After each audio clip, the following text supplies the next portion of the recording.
Malclips Beach, Washington State, April 4, 2004. Site of the largest whale beach in United States history. Nearly 50 whales of different species were beached.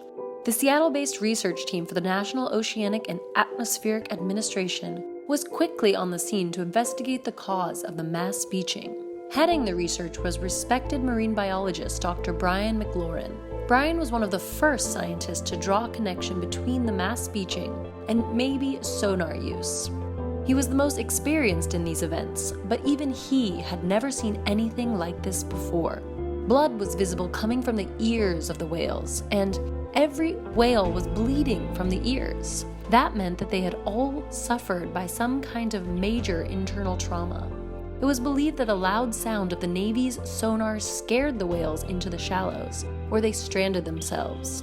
Without water to support their massive weight, these whales' internal organs collapsed, slowly suffocating them. That's what the NOAA team expected to find in these autopsy remains, signs of the internal organ collapse, but instead they found something else.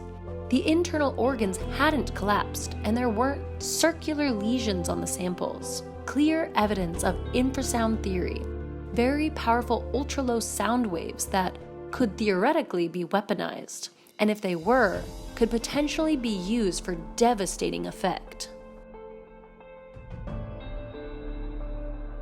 Brian realized that they had the hydrophone readings, and the NOAA had the arrays on deep-sea buoys that record audio marine life seismic activity, and one of those buoys were very close by.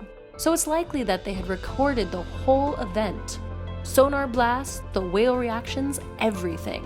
There was a moment of silence, like the calm before the storm, and then, bam! Surprisingly, there was another sound on the recording, an animal's signature, the most complex, intricate animal call they'd ever heard.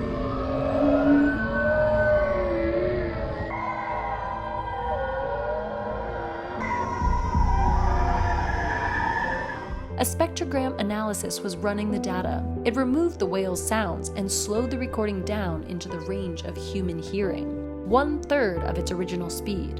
Multiple individuals, literally thousands of different signifiers. What you see here is a language. They were talking to each other. What animal could possibly have a language so complex, so sophisticated? For years, the Navy denied that they were responsible to these beaches. These are facts, and in some of the incidents, there were reports of something else washing up with the whales.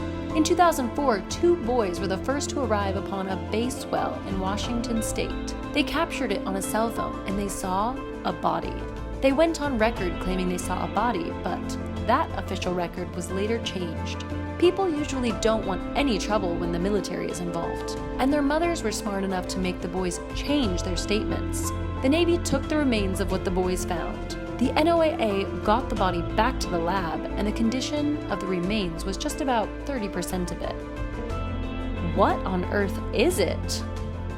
This animal had been affected by the sonar. The Navy was not only affecting whales with their tests. Looking at the hip structure, scientists realized something strikingly familiar with the human iliac crests. Designed to support weight, this creature once walked on 2 legs, and there's only one animal that walks upright on 2 legs.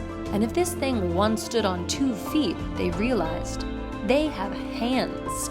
While massive beachings were happening all over the world, the NOAA was now following beachings elsewhere, which alerted and brought agencies to what they discovered with the sonar blasts. And then they began to hear about other things. Reports of something washing up with the whales. Spears. For years, deep-sea fishermen all over the world have found them in fish caught in the ocean. Someone else is fishing. This was an intelligent toolmaker with grasping hands evolved from a primate ancestor, one that walked upright on land like us. If this creature is part of the human family tree, how human is it?